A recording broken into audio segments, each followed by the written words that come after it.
A paz do Senhor, que Deus em Cristo Jesus te abençoe, abençoe a sua casa. Nós estamos aqui mais uma vez nesse domingo para ministrar uma palavra ao teu coração. Hoje nós vamos estar falando sobre Cristo, é a nossa reconciliação com Deus. Falar de Jesus em todo tempo é bom. Num tempo de dificuldade, num tempo em que nós estamos passando por tantas aflições, falar de Cristo traz conforto ao coração. E nessa manhã nós vamos estar falando de Cristo de uma forma toda especial.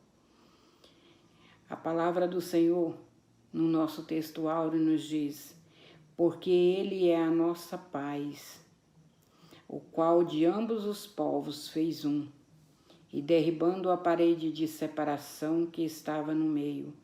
Efésios, capítulo 2, versículo 14. Verdade prática. Ao morrer no Calvário, Cristo reconciliou os eleitos, desfazendo a inimizade entre Deus e os homens. Leitura bíblica em classe. Efésios, capítulo 2, do versículo 14 ao 19. Eu gostaria que você estivesse fazendo essa leitura, como eu sempre falo.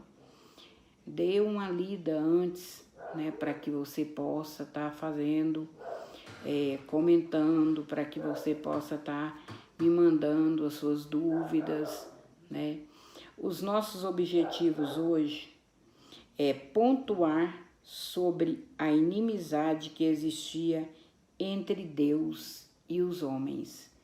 A inimizade entre Deus e os homens. Uma inimizade vertical, porque era entre Deus e os homens. É explicar que pela paz Cristo fez um novo homem. Evidenciar que pela cruz fomos reconciliados com Deus. Evidenciar, trazer a evidência que nós vamos estar falando nessa lição, de que através de Jesus Cristo nós fomos reconciliados com Deus.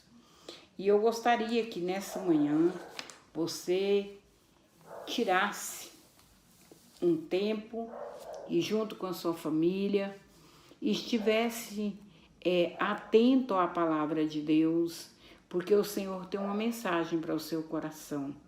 Aqui na introdução da nossa revista, a palavra do Senhor nos diz assim: Ele explica que essa mudança repousa na obra que Cristo realizou. Vós que antes estava longe, já pelo sangue de Cristo chegaste perto. Efésios 2, 13. Há uma situação que nós sempre falamos e que nós já inclusive estudamos, que só havia uma maneira de se perdoar pecado. Essa maneira de perdoar pecado ou de encobrir o pecado era através do sacrifício, e esse sacrifício tinha que ser com sangue. Então, quando aqui diz, vós que estava longe, eu, você, que éramos gentios, como nós falamos na outra lição, pelo sangue de Cristo tivemos a oportunidade de chegar perto de Deus. A palavra do Senhor, ela nos diz, buscai ao Senhor, invocai-o enquanto está perto. Porque nós hoje temos essa oportunidade, igreja, de estar perto de Deus.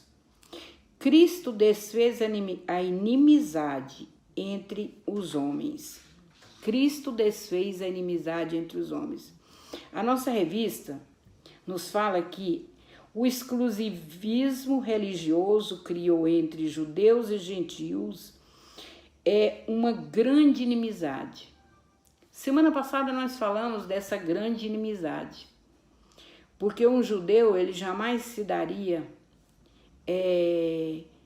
daria companhia ou se teria um tipo de relacionamento, uma amizade com uma pessoa que não fosse judia.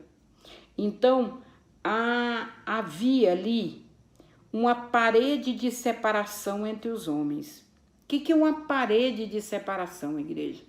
Uma parede dentro de uma casa, nós temos paredes que ela delimita um espaço, ou seja, da sala para a cozinha, da cozinha, de um cômodo para o outro existe uma parede. E havia uma parede extremamente forte que delimitava esse espaço. Que espaço era esse? De um lado ficava judeus e do outro ficavam os gentios. Aqui, na nossa revista, diz que o átrio dos gentios havia um muro de pedra com a proibição de acesso aos estrangeiros. O extremismo judaico quanto a esse aspecto levou inclusive o apóstolo Paulo a ter um problema sério, porque havia um muro, e aquele muro de pedra, dali um gentio não podia passar. Ele só ia antes daquele muro. E o apóstolo Paulo, ele lá em Atos capítulo 21, do versículo 28 ao 30, o apóstolo Paulo entra ali com o Trófimo, das pessoas, dos missionários que ajudava ele, e ele era um Éfeso, né? E ali trouxe uma situação de problema muito grande para o apóstolo Paulo. Por quê? Porque eles acusavam Paulo de ter colocado um grego dentro do lugar que era o lugar de separação, onde só se podia entrar um judeu. E nós devemos a Cristo, nós devemos a Jesus essa parede de separação que caiu. E no decorrer de hoje, dessa ministração, você vai entender a importância que essa parede tinha para o judeu e a importância que essa parede que caiu tem para mim e para você, que tivemos a oportunidade de participar agora. Não ali só ficar antes do átrio, mas chegar até o Santo do Santo, a presença do Senhor. A derrubada da parede de separação. O apóstolo declara que em Cristo foi derrubada a parede de separação que estava no meio. Essa barreira era tanto literal quanto espiritual. Essa parede, ela não existia só de uma forma espiritualmente falando, mas ela existia de uma forma literal. Era uma parte que nós já estudamos ali, quando nós estudamos a respeito do templo, né, do tabernáculo, nós falamos sobre essa parede. Tinha o espaço até onde uma pessoa podia ir. Então, essa parede, ela não era apenas uma parede espiritual, mas ela era uma parede que tinha feita de pedras e que dali a pessoa não passava. Assim, não somos mais forasteiros, mas somos família de Deus. Temos acesso à presença do Pai pelo sangue de Cristo.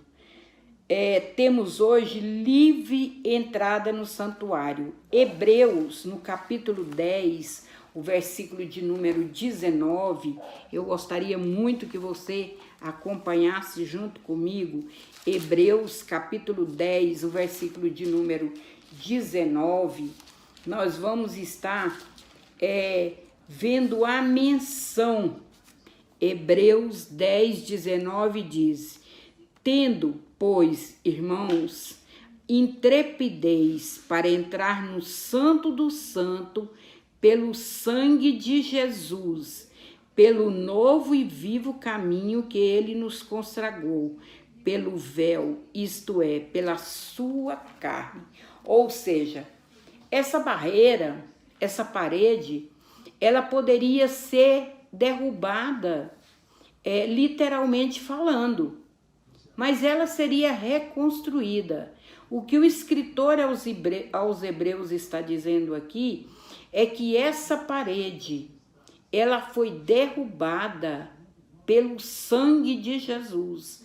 Nós só conseguimos esse livre acesso na presença do Senhor por causa do sacrifício de Jesus, porque não havia uma outra maneira que nós pudéssemos nos achegar à presença de Deus, ao lugar que era o Santo do Santo, onde só quem entrava ali era o sumo sacerdote, e uma vez ao ano.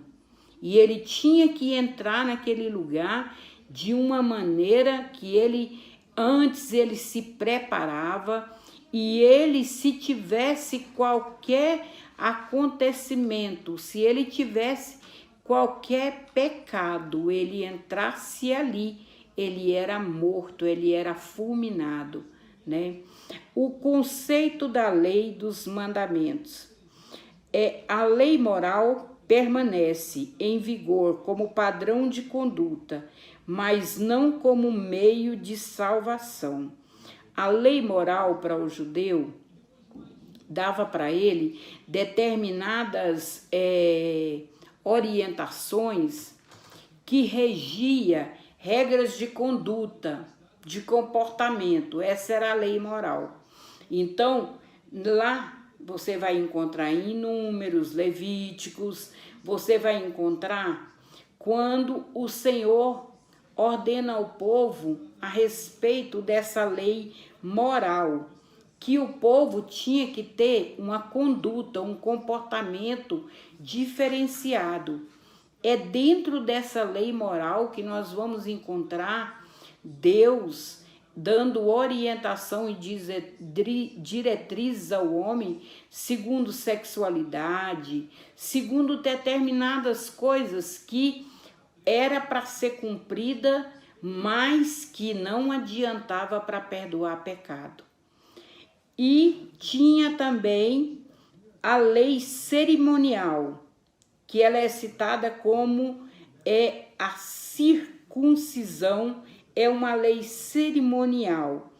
Sacrifício, comida, né, festas, tudo isso fazia parte da lei cerimonial, ou seja, das cerimônias que eram instituídas por Deus, como, por exemplo, as festas, né?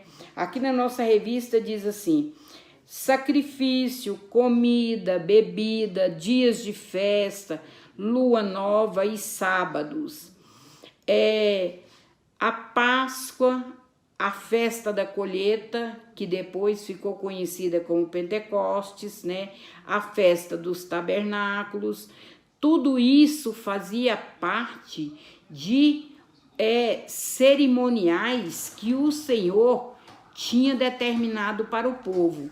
Em Colossenses, no capítulo 11, capítulo 2, o versículo 11 e o 12, nós vamos encontrar a palavra do Senhor nos orientando a respeito dessas leis cerimoniais, que eram cerimônias instituídas por Deus. Havia outras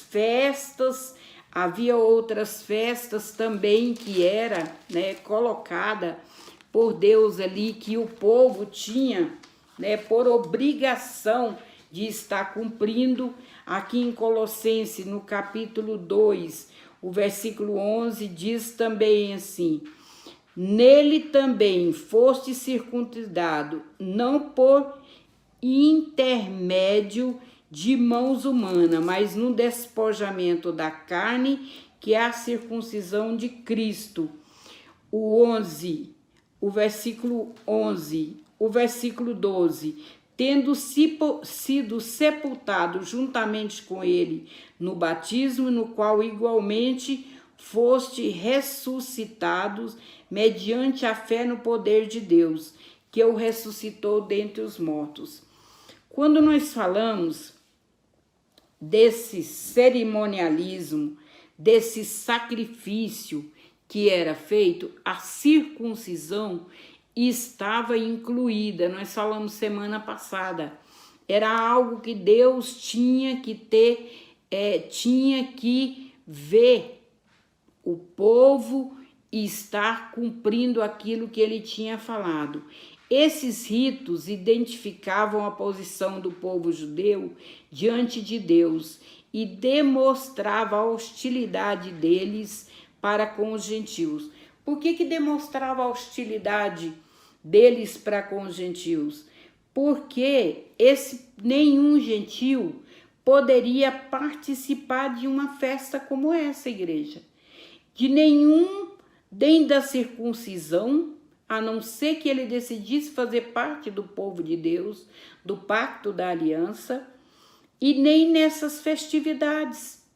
Na Páscoa, nenhum judeu, nenhuma pessoa que não fosse judeu poderia participar.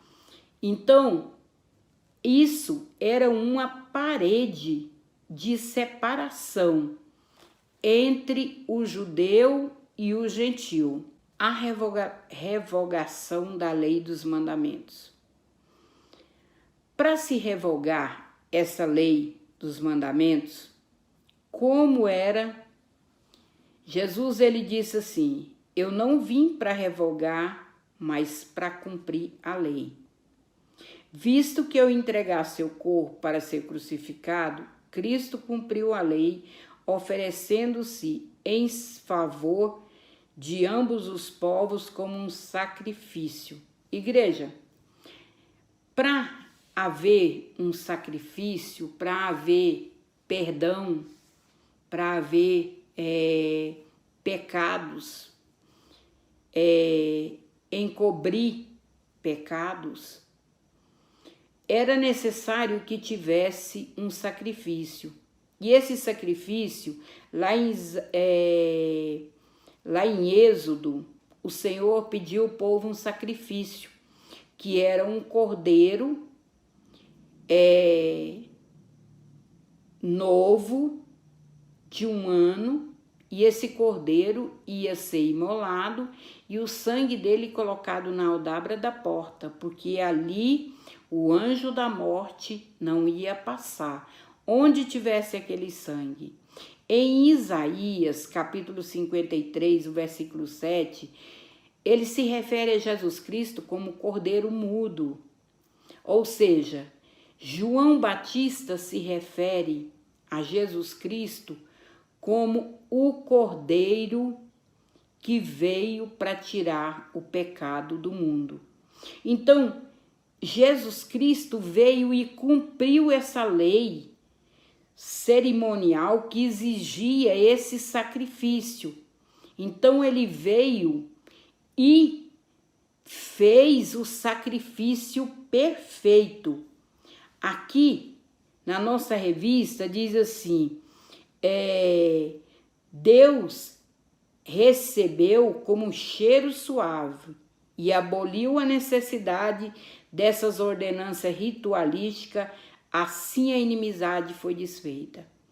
Houve, igreja, na verdade, não era sempre que Deus se agradava daquelas festas, daqueles rituais que os judeus faziam, porque o Senhor disse que aquele povo honrava ele com os lábios, mas o coração estava longe dele.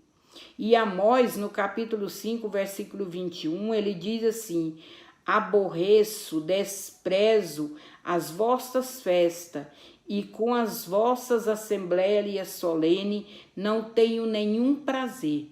Por quê? Porque o povo estava distanciado dele e querendo continuar fazendo os rituais, fazendo as cerimônias que eram instituídas na lei. E isso, igreja, traz para nós hoje o seguinte: não adianta eu servir a Deus só de aparência, eu servir a Deus só como um ritual. Eu tenho que servir a Deus como essência, com o meu coração em integridade. Deus não aceita que eu seja metade dele e metade do mundo. Ele diz, a palavra dele diz que nós não podemos servir a dois senhores, ou nós vamos agradar um e desagradar o outro. Por quê? Porque o Senhor conhecia o coração desse povo e sabia que esse povo estava servindo a Ele, mas servindo a Ele não com interesse de coração. E nós encontramos na palavra do Senhor, lá em Amós, quando o Senhor disse: eu não tenho prazer nisso que vocês estão fazendo. Por mais que as festas fossem bonitas, por mais que as festas fossem aquilo que Deus tinha ordenado, que tinha a festa dos tabernáculos, eram festas maravilhosas, mas que só servia para alegrar o coração do homem. Quantas festas, igreja, nós fazemos que só alegra o coração do homem. E nós precisamos, em essência, estar fazendo para alegrar o coração de Deus. Porque lá em Neemias diz que a alegria do Senhor é a nossa força. Se Ele se alegrar em nós, nós vamos ser fortalecidos. Pela paz, Cristo fez um novo homem. Na passagem em apreço, o apóstolo ressalta a paz conferida por meio de Cristo. Sua morte na cruz desfez a nossa inimizade com Deus e com os homens, tornando possível a reconciliação entre ambos e promovendo assim a paz. Na referência de que ele está falando, Jesus Cristo, ele disse: eu vos dou a minha paz, não uma paz como o mundo dá, mas é a paz que vem dele, Jeová Shalom, o nosso Deus de paz. E aqui, quando o Senhor diz que Cristo desfez a inimizade entre homem e homem, entre judeus e gentios, ele desfez a inimizade entre o homem e Deus, porque o homem estava separado de Deus pelo pecado. E na cruz, Cristo levou sobre si os nossos pecados e nos deu a oportunidade de sermos novas criaturas em Cristo Jesus. Cristo é o motivo da nossa paz. Cristo não é apenas o autor da paz, mas literalmente Ele é a nossa paz. Ele é Jeová Shalom. Ele é o Deus da paz. Essa paz repousa na igreja, entre o crente e Deus, entre judeus e gentios, agora um único povo em Cristo Jesus. Olha, igreja, na semana passada eu falei para vocês que o mundo está dividido em judeus, gentios e igreja. Quando Cristo morreu na cruz, ele desfez essa inimizade entre judeus e gentios, que eu e você éramos gentios. Ele desfez essa inimizade. E de nós, ele fez um novo povo, um povo diferente.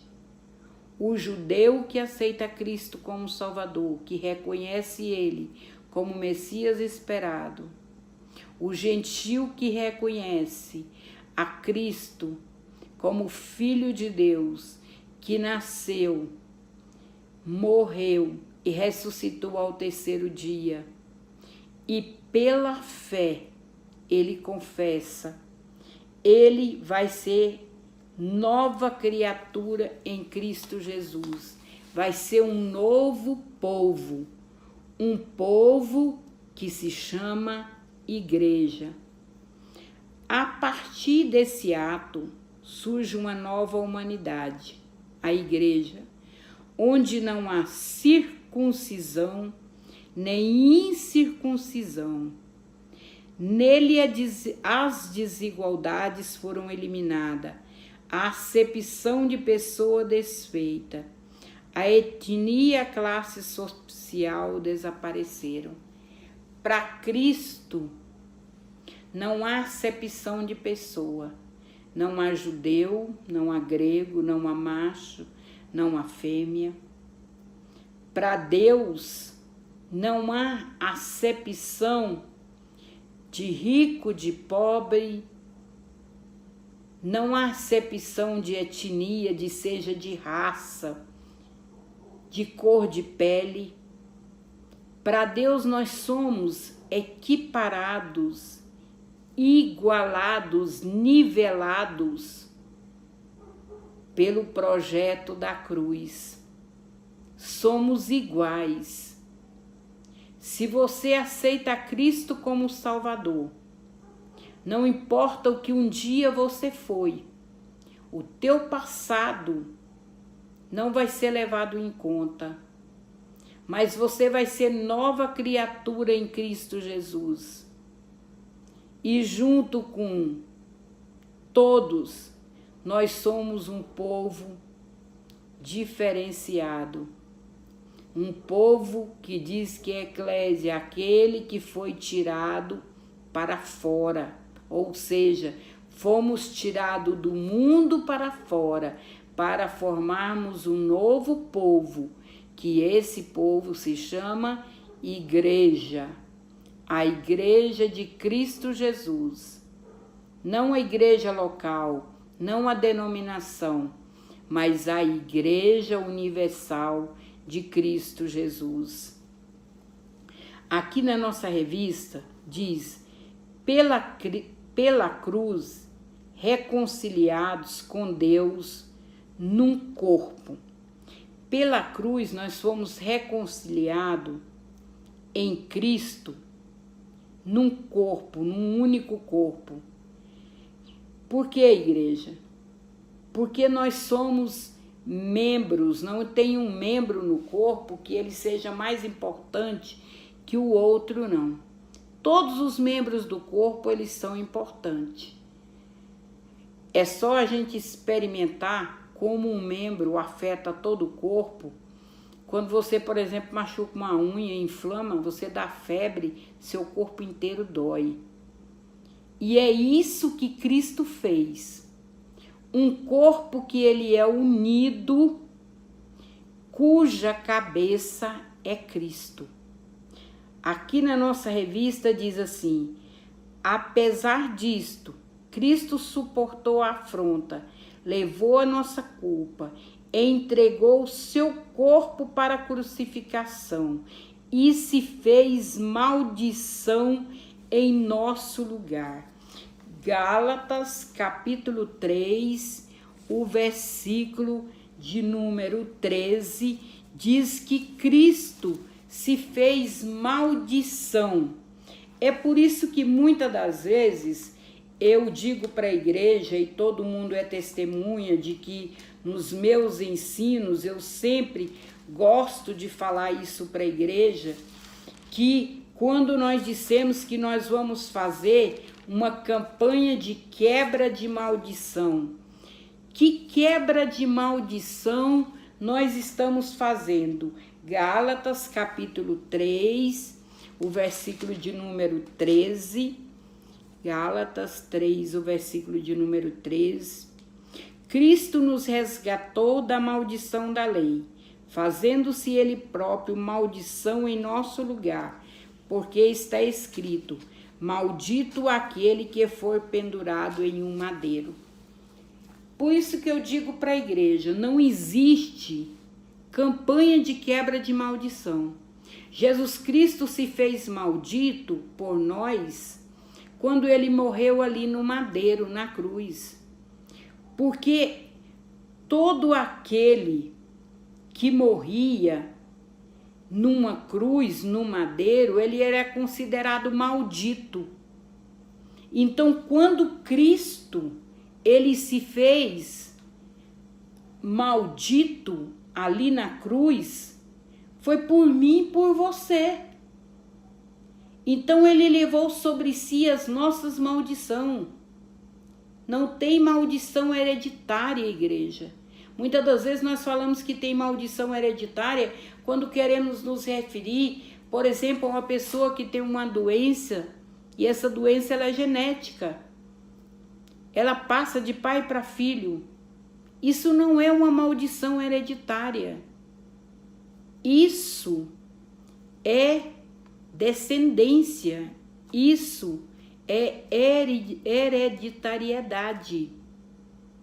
Isso é algo que você herda, mas espiritualmente você não herdou uma maldição. A palavra do Senhor diz que nunca mais os pais comeriam uvas verdes e o dente dos filhos ficariam embotados, ou seja, nunca mais o filho ia pagar pelo pecado do pai. Cristo se fez maldição. Não tem maldição hereditária. Cristo se fez maldito por mim e por você. Hoje, você tem algo na sua vida que muitas das vezes você pensa, não, isso é algo que é da minha família. Você está coberto pelo sangue de Jesus. Se achega mais a Ele, porque tudo isso aí vai cair por terra em nome de Jesus, que Ele já se fez maldito por você.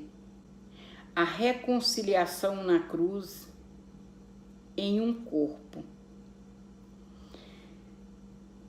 Para reconciliar o homem com Deus e reconciliar homem com homem, só havia uma forma: o sacrifício perfeito de Jesus Cristo. Quando lá no Éden o Senhor fala, Deus fala com a mulher, Ele diz que da semente dela ia nascer um que ia pisar na cabeça da serpente. Nós, igreja, fomos reconciliados com Jesus. Nós fomos reconciliados com Deus. Ele nos deu o Espírito Santo como consolador para que nós pudéssemos estar aqui. Na nossa revista diz assim: as duas inimizades foram desfeitas quando Cristo levou nossos pecados no madeiro. A ira de Deus, que por causa dos pecados estava sobre nós, foi cravada na cruz. Assim a reconciliação foi concretizada pela cruz, gerando um novo povo, num único corpo, a família de Deus, a Igreja de Cristo. Nós fomos reconciliados, a inimizade foi desfeita. Jesus Cristo pagou um alto preço para que isso acontecesse. E hoje, muitas das vezes, nós achamos uma dificuldade tão grande. Nós estarmos pedindo perdão, nós estarmos falando com alguém que eu preciso me reconciliar com ele. Não faz isso não. Cristo pagou um alto preço para que eu e você tivéssemos vida e vida com abundância. O apóstolo Pedro, aqui na palavra dele, Pedro, 1 de Pedro, capítulo 2, o versículo de número 24, a palavra do Senhor vai nos trazer algo de muito lindo, igreja. Eu gosto de me referir dessa maneira, vai trazer para nós algo de muito lindo. Porque todas as vezes que eu falo assim, eu lembro de uma irmã na nossa igreja, por quem eu tenho um apreço extremamente grande, e é um exemplo de serva de Deus, que só me ensinou nessa minha vida, né, nesses 13 anos, só me ensinou. Irmã Angelina sempre diz, aquilo que Deus tem, trouxe para nós uma palavra de algo maravilhoso. E Deus, Ele tem nessa palavra hoje, de reconciliação do homem com o homem e do homem com Deus, do sacrifício supremo da cruz. Ele tem uma palavra maravilhosa para o nosso coração. Apóstolo Pedro, capítulo de número 2, 1 de Pedro, capítulo 2, o versículo de número 24, carregando ele mesmo em seu corpo, sobre o madeiro, os nossos pecados, para que nós, morto para os pecados, vivamos para a justiça, por suas chagas nós fomos sarados. Pela chaga de Cristo, eu e você fomos sarados. Pelo sacrifício de Cristo, ali no madeiro, eu e você tivemos uma nova oportunidade de ser nova criatura em Cristo Jesus, de ter uma nova família. Eu, particularmente, só tenho que louvar e agradecer a Deus. Porque eu lembro do tempo que eu era sozinha aqui. Nunca fui de ter tantas amizades. Tinham conhecidos, mas amizades não. E o Senhor me deu uma nova família. Uma família em Cristo Jesus, a igreja. E eu desejo para você que nessa lição de hoje você possa ter tirado para você algo de maravilhoso, algo para você estar meditando. Eu quero concluir a nossa ministração com o nosso texto áureo e dizendo da saudade que a gente tem de estarmos na nossa escola bíblica dominical, que o Senhor nos dava a oportunidade de estar praticamente a igreja toda ali. A saudade é grande, igreja. Eu falei para a igreja que o Senhor disse que tem muitas pessoas que não estão com saudade. Mas eu acredito que se à medida que você começar a orar, Deus vai despertar no teu coração essa saudade. Nada substitui. Orar em casa é maravilhoso, estamos numa campanha de oração. Orar em casa é maravilhoso, orar em todo o tempo é maravilhoso. Orar sem cessar, como o apóstolo Paulo falou, é maravilhoso.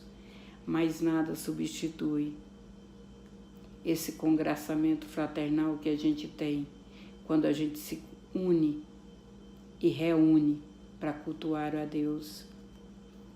Porque Ele é a nossa paz, o qual de ambos os povos fez um, derribando a parede de separação que estava no meio. Efésios 2:14. Que Deus em Cristo Jesus te abençoe. Te aguardo para o culto hoje à noite, às 17 horas. Nós temos o nosso primeiro culto, primeiro momento de adoração, que é preferencialmente o horário que eu gostaria que o grupo de risco estivesse, de 17 às 18h20 e de 19 às 20h20. A igreja também está reunida para adorar o Senhor. Amém? Que Deus te abençoe e te guarde. e te dê um domingo abençoado na presença dele.